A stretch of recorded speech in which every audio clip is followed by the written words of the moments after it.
What if I told you that there's an ancient Chinese secret that can actually help melt stubborn belly fat? It doesn't involve workouts, crash diets, or weird supplements. Now I know it sounds too good to be true, but we've been taught the only way to lose belly fat is to eat less and exercise more. Now while that is an essential piece, in traditional Chinese medicine, belly fat in particular is seen completely differently. It's not just seen as calories in or calories out. It's often a sign that your digestion, your metabolism, or even your energy systems are out of balance. Now in this video, we're going to share a couple Chinese remedies that have been used for hundreds of years. I'll explain why modern science says they work, and also show you how to use them at home today. Hey guys, I'm Dr. Alex Heyne, board licensed doctor of acupuncture and traditional Chinese medicine, and author of the health book, Master the Day. Let's jump in. Now, I'll never forget a few years ago, a woman came to my clinic in Los Angeles, and she was telling me how she was eating really well every day. She actually showed me her food log in MyFitnessPal, the phone app. She was working out 4 or 5 days a week, hard workouts. She was sleeping decently well. She was staying away from alcohol and coffee and high calorie foods. And she was just saying, I'm not losing the weight. And in my 30s, it wasn't like that. I was able to lose the weight. And as we started working with her more on her case, we understood that she had lots of digestive problems. So her gut microbiome was all out of whack. She also had significantly high stress levels from her work. So her cortisol levels and her adrenals had problems. And beyond that, of course, she had other hormonal imbalances.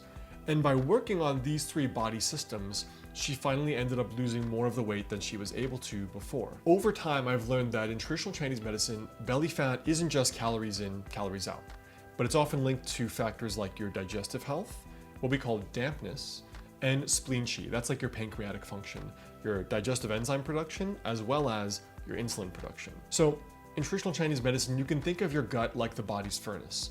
When the fire's too weak, food turns into dampness and into fat. Now let's talk about the 5 kinds of stubborn weight gain according to traditional Chinese medicine. I found this to be very interesting preparing for this video because these are some things you might be thinking of, but this is expanding the box, thinking outside of the box of just fat is fat, it's just calories. And while those are essential pieces, don't get me wrong, there are other boxes you need to look at from a medical point of view if you want to lose this for good. So within traditional Chinese medicine, we actually look at why your body is holding on to the weight.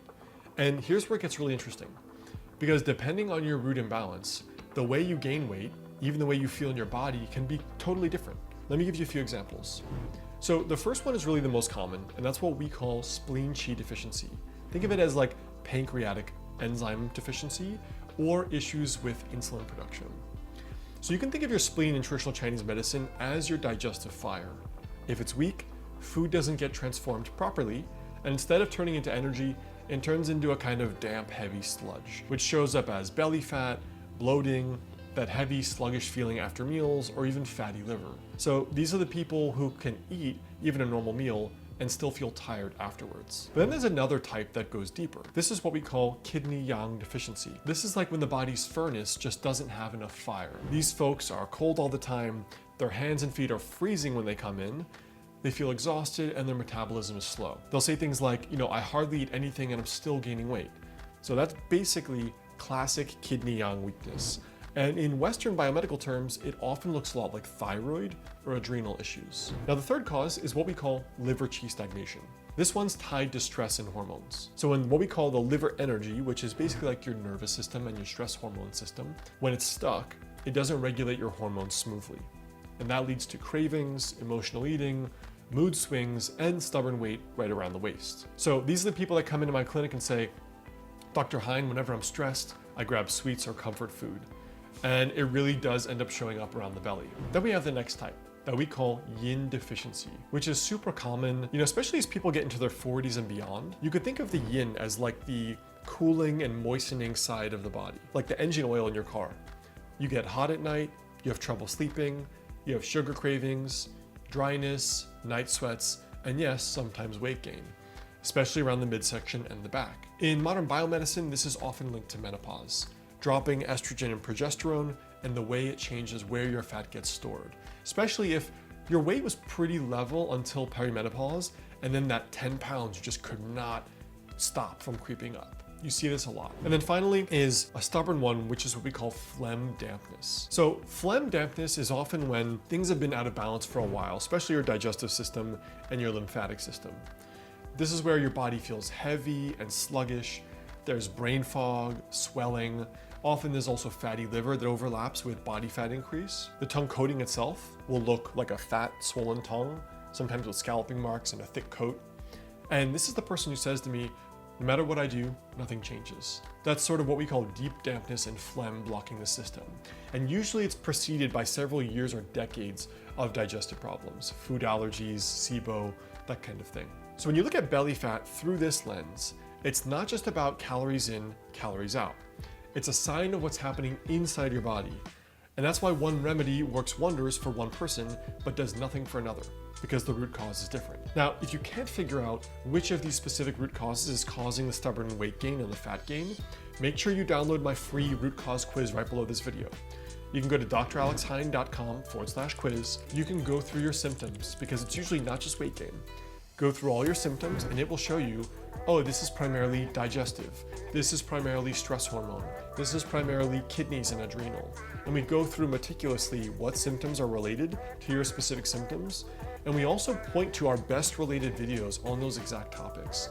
So make sure you check out that quiz down below the video. So you might be wondering, ancient secrets are cool, but do they actually hold up to modern research? The answer is yes. And here's what the science has found so far for 3 ingredients that we are going to be talking about for belly fat that you can consume on a daily basis. That's like food grade medicine.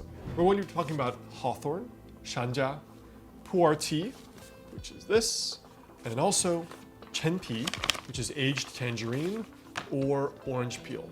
And it tends to look like that. So let's dive into number 1, which is shanja or hawthorn. Now, hawthorn shanja is called crataegus.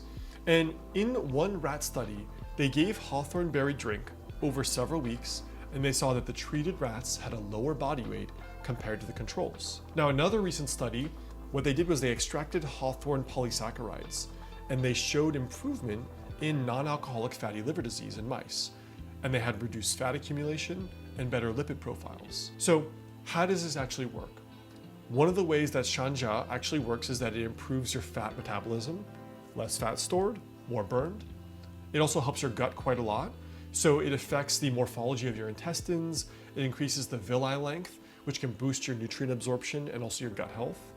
It's also very good for cholesterol and triglycerides. All 3 of these actually, pu'er tea, shanja, and Chenpi, are all very, very good for triglycerides, LDL, cholesterol, that kind of thing, and heart health. So shanja also falls in that suit.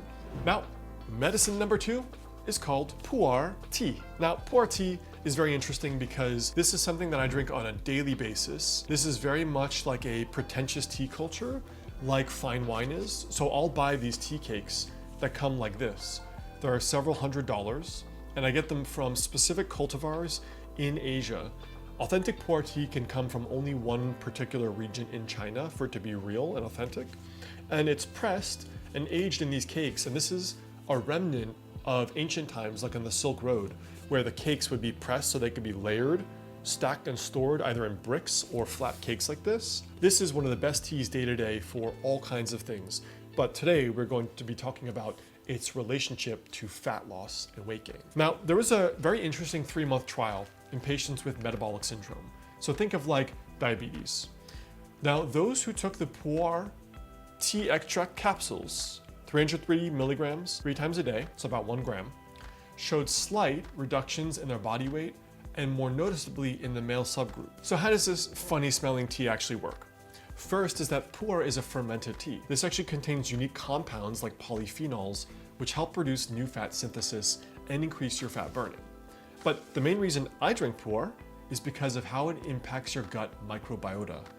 In mice and humans, pu'er tea shifts your gut bacterial balance, which seems to also reduce your fat accumulation. And it also improves your lipid metabolism enzymes. So it slows basically your body's ability to make new fat, and it also increases your fat breakdown. Let's go to food grade remedy number 3 for fat loss. This is Chenpi, or aged tangerine or orange peel. Chenpi, very interesting aromatic kind of smell to it. It's very, it has like a very pungent, slightly bitter taste. And it's a very, very good digestif in Chinese medicine. In some studies, they had this high-fat chow they gave the mice and the rats deliberately to induce metabolic problems and also fatty liver.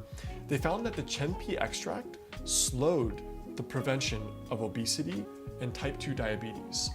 The rats had better glucose metabolism, less fat accumulation, and also less liver damage. In another study, they fed the mice Chenpi and found that they had decreased fat accumulation, improved antioxidant capacity, changes in their gut health, their gut microbiota, and changes in the short-chain fatty acids in their guts.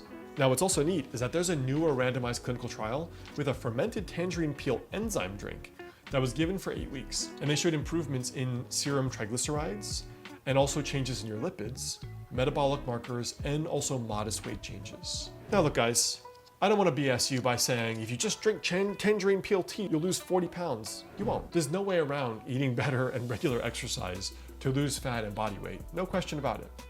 But some of these other internal medicine approaches can help, especially if you feel like you're doing it all right and still not losing weight. And of course, whether it is pu'er, hawthorn, or it is Chenpi, tangerine peel, these have so many other health benefits, and they're considered like a food-grade medicine you can consume daily to move your heart health and your metabolic health in the right direction. Now, if you're wondering, actually acupuncture can help you lose weight too.